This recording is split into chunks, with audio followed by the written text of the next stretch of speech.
के इस क्रिकेट में सचिन ने मारा ऐसा छक्का कि बॉल पहुंची बाउंड्री के नहीं बल्कि देश की बाउंड्री के पार। सीमा पार से सीमा तोड़कर सीमा लांघ कर आ गया है सच्चा प्यार। प्यार झुकता नहीं और कोई सरहद।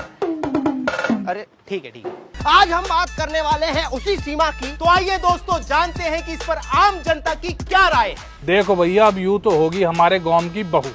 अब इन दोनों का फटाफट ब्याह होना चाहिए और रिसेप्शन करवाना चाहिए। क्यों रे? बंदे से ना मानता प्यार प्यार बॉर्डर क्या है प्यार के लिए है ताऊ। पंछी नदियां पवन के झोंके, कोई सरहद ना इन्हें रोके। ये वीर ज़ारा की जोड़ी है। प्यार झुकता नहीं और कितनी भी बड़ी हो सरहद, प्यार रुकता नहीं। सही कहा आपने, प्यार झुकता नहीं, चाहे इनकी वजह से देश की सुरक्षा एजेंसियां शर्म से झुक जाए ना। चल उधर चल क्या हो रहा है? लगता है भाई साहब को कभी प्यार नहीं हुआ है। यह लगता है भाई साहब आप प्यार के खिलाफ हैं। अरे कैसी बातें कर रहे हैं, किसने कहा मुझे प्यार नहीं हुआ? मुझे अपने देश से प्यार है। मैं तो प्यार के नाम पर जो ये तमाशा हो रहा है ना उसके खिलाफ हूँ। तो आप ये कहना चाहते हैं कि ये प्रेमी जोड़ा जो है ये प्यार नहीं प्यार का तमाशा कर रहा है? इनका तो पता नहीं, पर आप लोग जो इतने दिन से कर रहे हैं ना वो तमाशा है। अरे पत्रकारिता लोकतंत्र का चौथा स्तंभ होता है, आपने तो इसका मजाक बनाकर रख दिया। सिर्फ टीआरपी के लिए हमारे देश की सुरक्षा व्यवस्था में जो इतनी बड़ी चूक हुई है उसको आप वीर ज़ारा की प्रेम कहानी बता रहे हैं। पंछी नदियाँ पवन के झोंके, कोई सरहद ना इसे रोके। क्यों नहीं रोकेंगे?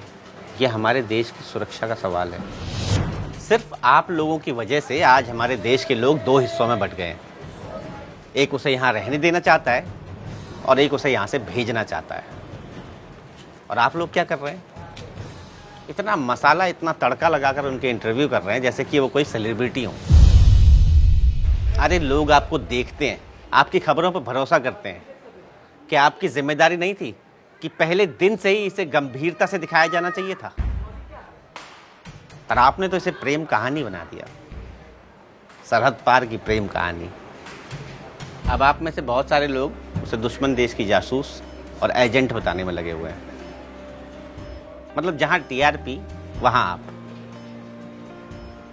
पूरे सोशल मीडिया में आपने उसे स्टार बनाकर रख दिया। हाँ, भारत के लोग इमोशनल हैं और आप लोग उन्हें इमोशनल फूल बनाने का काम कर रहे हैं। कभी उनकी आस्था के साथ, कभी उनकी मान्यताओं के साथ, कभी उनकी भावनाओं के साथ खिलवाड़ कर रहे हैं। कभी प्राइम टाइम के नाम पर, कभी ब्रेकिंग न्यूज़ के नाम पर।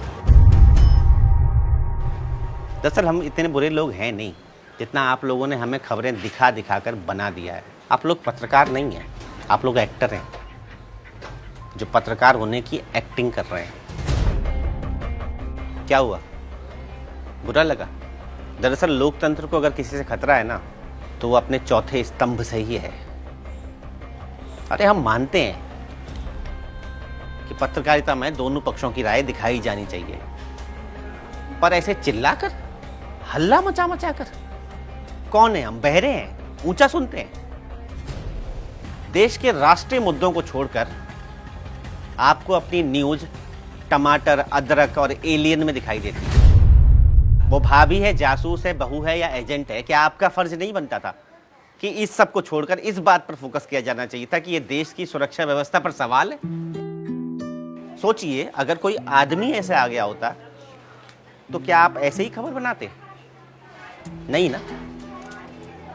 और ये जो लोग हैं ना जिनको ये भाभी और बहू दिखाई दे रही है, उनसे जाके सवाल पूछिए कि हमारे अपने देश की कोई महिला जिसके 4 बच्चे हों, उससे ये अपने 23 साल के बच्चे की शादी करवाएंगे?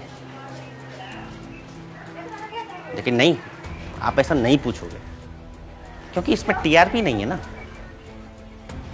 और सोचिए, कल अगर कोई संदिग्ध बात निकलती है और उसे उसके देश वापस भेजा जाता है, उसके साथ वहां कुछ भी बुरा हुआ ना तो उसके जिम्मेदार देश की सरकार नहीं होगी, आप जैसे पत्रकार होंगे। और हाँ, घर जाकर एक बार शीशे में जरूर देखिएगा और खुद से सवाल पूछिएगा, क्या आप लोग सच में पत्रकार हैं? पंछी नदियां पवन के झोंके,